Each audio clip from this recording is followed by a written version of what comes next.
This week on My Classic Car. Get ready for concept car heaven as we visit Eyes on Design in Detroit, Michigan. Sam and Dennis discuss some tips on body panel replacement.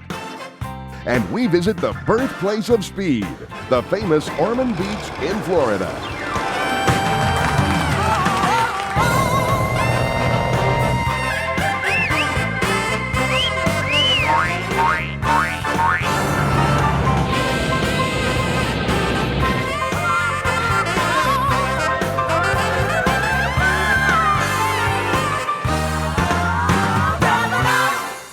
Hi, this is Dennis Gage. Thanks for tuning in to My Classic Car, home of the certified car nut. Well, today we're at the GM Tech Center in Warren, Michigan for the 16th annual Eyes on Design Automotive Design Exhibition. The big three auto manufacturers and several of the independent guys have joined forces to bring us a phenomenal event celebrating the spirit and form of vehicle design. Now, to give us the background is none other than the VP of GM Design himself, Wayne Cherry. Wayne, what an amazing grouping you've got here. Dennis, we are so pleased that you're here, and we're so pleased that all these people are here today. This is fantastic. It is really kind of the ultimate congregation of design cars. I mean, has this ever happened before? I think this is once in a lifetime. We've got over 400 vehicles, but over 125 of those vehicles are concept vehicles. Now, this will be the largest gathering of concept vehicles in one event, probably in the history of the automotive industry. So from a design perspective, it doesn't get much better than that. You've died and gone to heaven. Oh. Well, and also the underpinnings of this event. I mean, there's a charitable foundation behind all this, too. Yeah, and that's why it's been such a marvelous relationship over the 16 years, because Eyes on Design really is a benefit for the Detroit Institute of Ophthalmology. This event really is our primary source of revenue. A fabulous event for a fabulous cause. Everything from the very earliest in design to some of the latest, like we're standing by the Cadillac 16, which is sort of your baby, wasn't it? Well, I certainly had a lot to do with it. I spent a lot of time with it, but we had a great design team. We've got tremendous design talent at GM Design, and as you know, as we've rolled out the new Cadillac Vision and the new production cars that are coming into the market, the concept vehicles played a big role. You're seeing an awful lot in them. Now, there's some great features. Can you show me some of the fine points of this baby? Absolutely. Let's start with the front. Coming up, Sam and Dennis have tips on how to make that old pickup look new. And you won't believe your eyes when you see the cars at Eyes on Design. My Classic Car is brought to you by Grundy Worldwide Collector Car Insurance.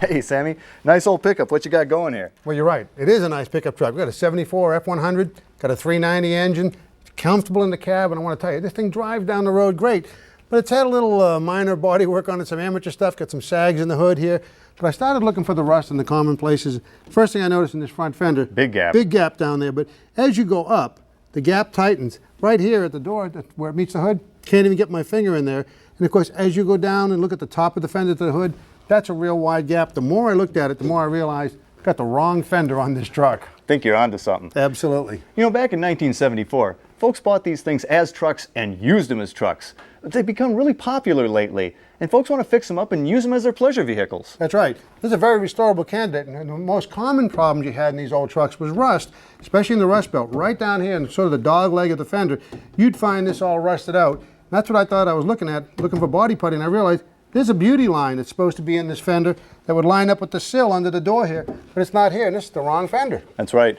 So whether your problem's rust or dents or it's even the wrong fender, a replacement fender from National Parts Depot is a solution to all these problems. Absolutely. This fender, of course, is authorized and licensed by Ford Reproduction, and it's the accurate fit. It's going to bolt right on, and here's the line I was talking about right down here that lines up with it.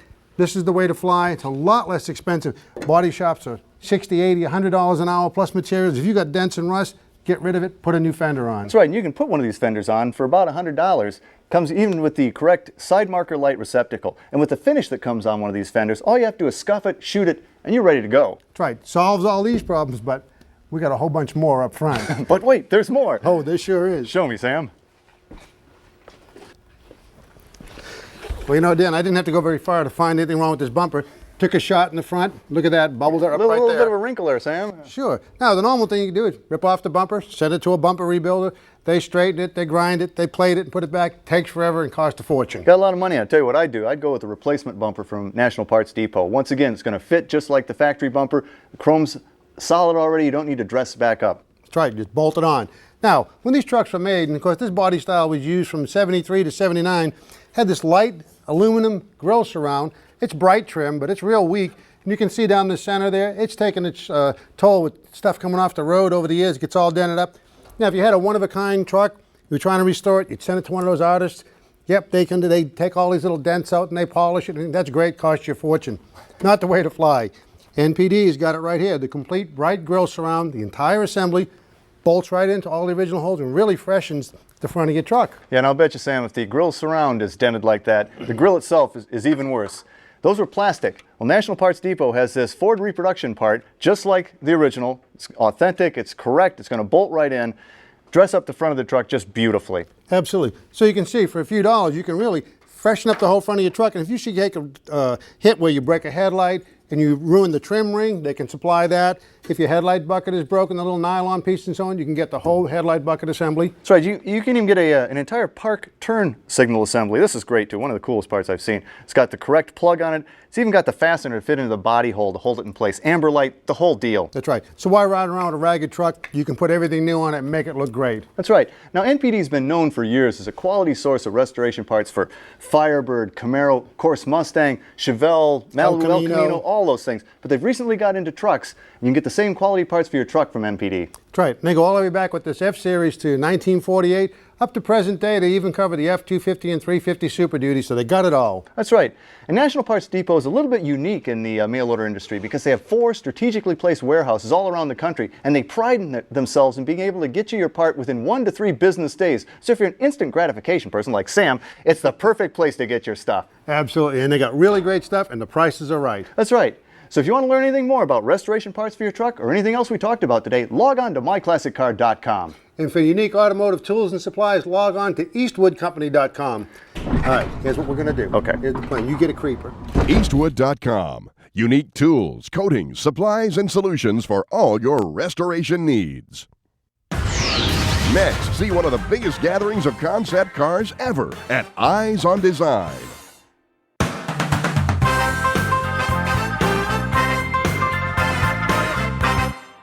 The Eyes on Design event is in its 16th year and rotates locations yearly between the big 3 automakers, Ford, GM, and Chrysler. This is truly an incredible gathering of one-of-a-kind concept and dream cars.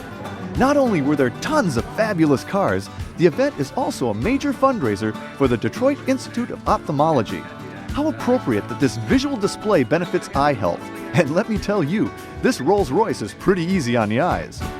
Bob, this is fabulous. Very purple, too. It's a 37 Rolls, right? 37 Rolls-Royce V12 Phantom 3 chassis. With a real aero streamlined design. Right. We ran across a sketch of Van Vooren. He had done some streamline work on Bentleys and Phantom 2s. Never did a V12 chassis. So we took his sketch, laid it out, full-size body loft, and laid it out over this chassis. 142-inch monster. So this was designed in the 30s but never built. Correct. You built this in your Correct. shop. This was built at Elkhart in Cameron, Wisconsin by our craftsmen. Yep. I love the doors in it. Can I open this? You go right ahead, just be ready. It's a door. Oh, it's a door and a half. Lays And back just there. notice how it lays down. It just kind does. of draws you in like a funnel. It's just, very inviting. yeah, I mean, it you just want to go into it, don't you? Right. That's all black walnut and all Scottish leather, just the finest of materials, just as they did in the coach building period. Incredible. Oh, what a beautiful sound. That's it, ain't it? It is incredible. Now these aero cars, these streamlined cars, were usually smaller than this. Oh yeah, usually on 100-inch wheelbase cars, you know, like the Talbots, and everything was done small and aerodynamic. What really captured us was to be able to execute this kind of a body design on a large wheelbase. Like I said, this is a 6,500-pound car, 19.6 foot long. It is a beautiful thing. A 30s concept car built today. Today, yeah. Nice work, Bob. Thanks. There should be no surprise that we ran into Chip Foose, one of today's premier car designers. Chip's latest work is a 1935 Chevy Grand Master with a Corvette LT4 engine. As Chip modestly says, he started with a good design, then just took the ugly out of it. We know he did a lot more than that. Way to go, Chip. I give it 2 thumbs up.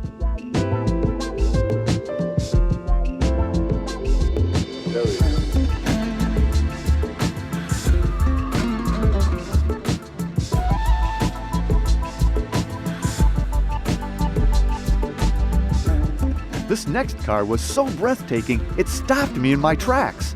I've never seen one of these little numbers before. Ed, this is wild. I mean, this is a wild car. It's a 54 Hudson Italia. Correct. Man, it's the sexiest looking Hudson I've ever seen. Yeah, it looks pretty good. It does look pretty good. Now, how did you come to be involved in Eyes on Design? They gave me a call. They were looking for concept cars, and they wanted to have a Hudson here. And this would be that. But this wasn't a one-off, right? They built 26 of these. 26. And are they fiberglass? Or they? It's all aluminum, built in Italy, on a Hudson jet platform. With the aluminum body put on it in Italy. Aluminum body, Italian, must have a heck of a power plant. Oh, it's got a huge 202 cubic 202 cubic inch. But it's got 2 carburetors. Oh, well, okay. That probably helps. One for each 100, That's right. 100 cubic inch, huh? Well, how long have you had it? I've had it 7 years, restored it in the last 2.5 years. How many are left? There can't be many. There's still really about 20 of them out of the 26. Wow. And whatever got you into something this like? How'd you even know about it? As a kid, I saw one when I was 12 years old, and I decided I got to have one of those. Wow, so it's a dream come true for me. It is so Italian. The interior, It's got seat belts, which is pretty unique for a 54. Absolutely. And the radio over here on the passenger side is kind of unique also. I love the tail lights. These kind of, I don't know. almost like exhaust pipes. It is. It's almost like pipes out, and because the top 2 are red, you're throwing flames, huh? So who did the body? It was Touring? Touring did the body, designed by Frank Spring, Hudson's chief engineer. Absolutely stunning. So you had a good time at Eyes here? Had a great time. Fabulous. Great time. A lot of people check this one out? Yeah, oh yeah, lots of pictures. Yeah, I can believe that. Man, it's a beautiful car. Thanks a lot. Thank you very much, Dennis.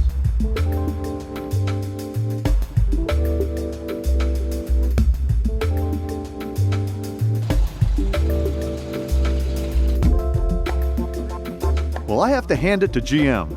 They sure did a fantastic job of hosting the Eyes on Design event. And what a great way to celebrate 75 years of automotive design. Need help restoring your dream car? Check out this week's Classic Car Marketplace. Need parts for your F-Series truck, Bronco, Classic Mustang, Camaro, Chevelle El Camino Malibu, or Firebird? Then get your free catalog from National Parts Depot, the nation's fastest restoration parts supplier. Call 888-893-FAST now for your free catalog, or visit nationalpartsdepot.com. LMC Truck has a wide variety of parts and accessories for Chevrolet, GMC, and Ford trucks. Order your free catalog today by calling 1-800-454-1878 or go to lmctruck.com. Be sure to specify your year, make, and model. LMC Truck has the right part at the right price right now. For superior chrome plating, call Paul's Chrome Plating. They'll go that extra mile to achieve flawless show-quality results on all your chrome parts. Paul specializes in chrome plating pot metal as well as steel, aluminum, and plastic parts. Try Paul's Chrome Plating today for all your chroming needs. Call 800-245-8679 or visit us online at paulschrome.com.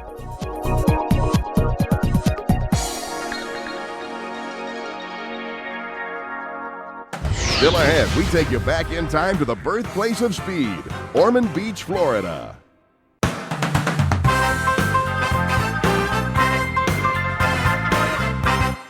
Before there were super speedways, before there were asphalt drag strips, even before the salt flats were used for speed trials, there was Ormand Beach, Florida, which is known as the birthplace of speed.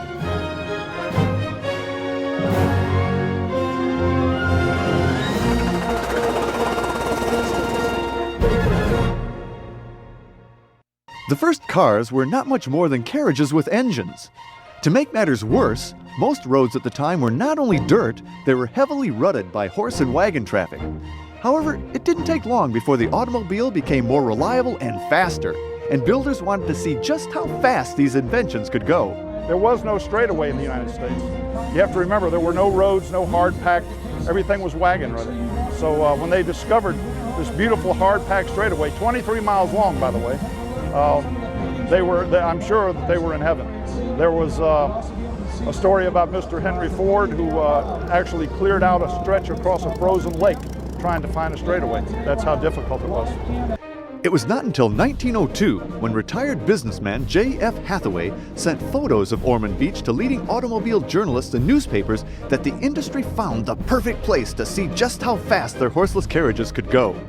The first sanctioned time trials were held on March 28, 1903. The main event was a 1-mile Challenge Cup race between the Olds Pirate and the Winton Bullet. The Winton escaped with a narrow victory, and the news of Ormand Beach's hard, flat, white sands quickly spread across the country.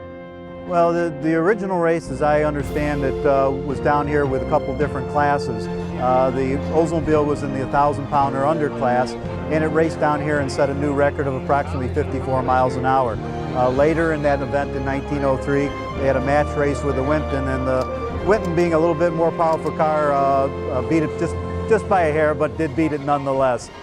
That's why a group of race enthusiasts and historians came to Ormand Beach to celebrate this historic event's centennial birthday.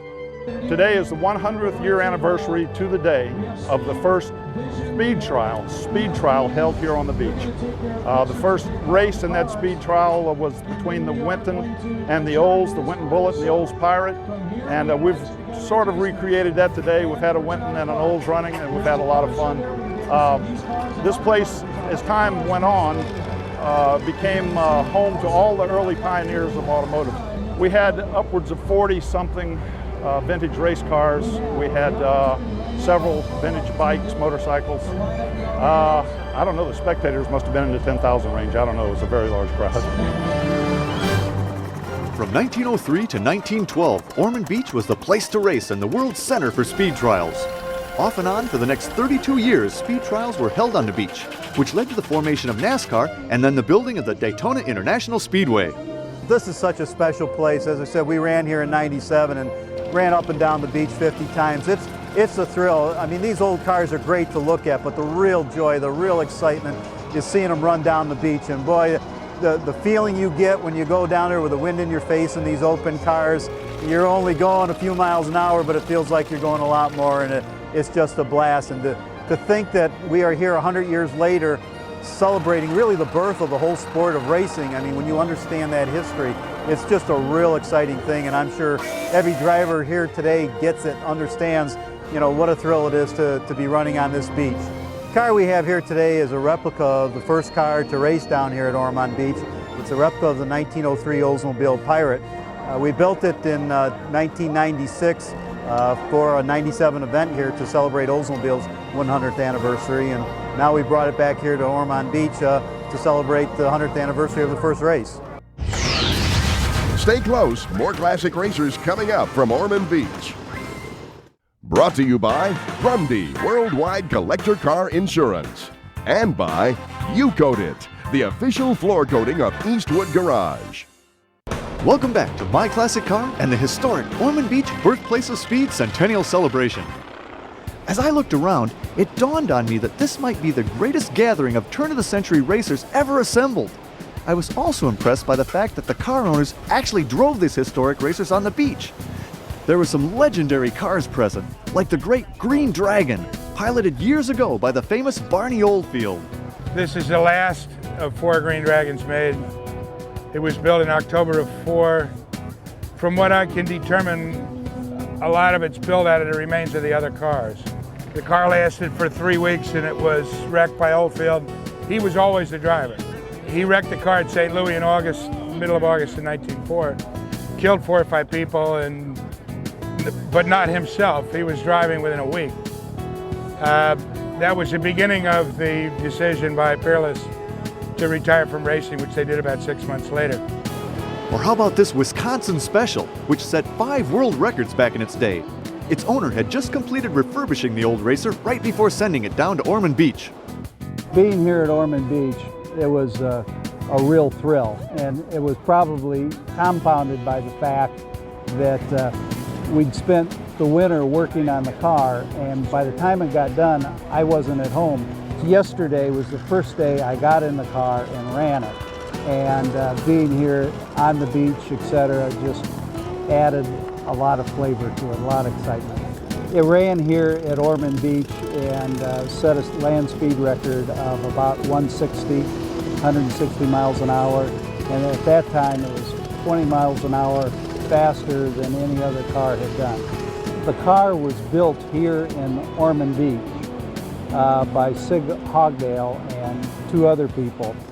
And Sloan, who backed Barney Oldfield, etc., was the money behind it. And it's got a World War I Wisconsin aircraft engine in it, and that's why it's called a Wisconsin Special. But it did land speed record runs here, and unofficially ran at about 160 miles an hour, which they must have had real men then. Many things contributed to the end of time trials on this beach. Races moving down to Daytona Beach, the completion of the Indianapolis Speedway, the use of the Bonneville Salt Flats in Utah, not to mention the dangerous speeds the cars were reaching. But Ormand Beach will always be known as the birthplace of speed.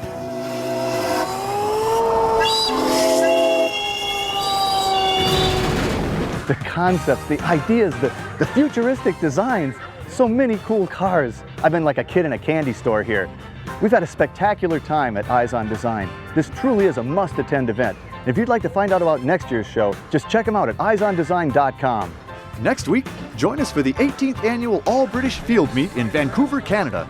Sam and I show you some cool Tri-5 Chevy updates, and we'll blast out to LA to ride in a beautiful 1961 Chrysler New Yorker. So until our next meeting, remember, honor the timeless classics. I'm Dennis Gage. Happy motoring. Hey, Bowtie fans, go online now to order your MCC Legendary Chevy DVD. It includes the Corvette, 409, the Amazing Cheetah, and many more. Only $19.95. Or order the Legendary Mopar or Ford DVD. And now for the first time, the entire MCC season is available on one incredible DVD. Order yours today for only $19.95, and we'll include a free MCC static decal for your classic. Promotional consideration has been provided by NPD, National Parts Depot, LMC Truck, and by Paul's Chrome Plating.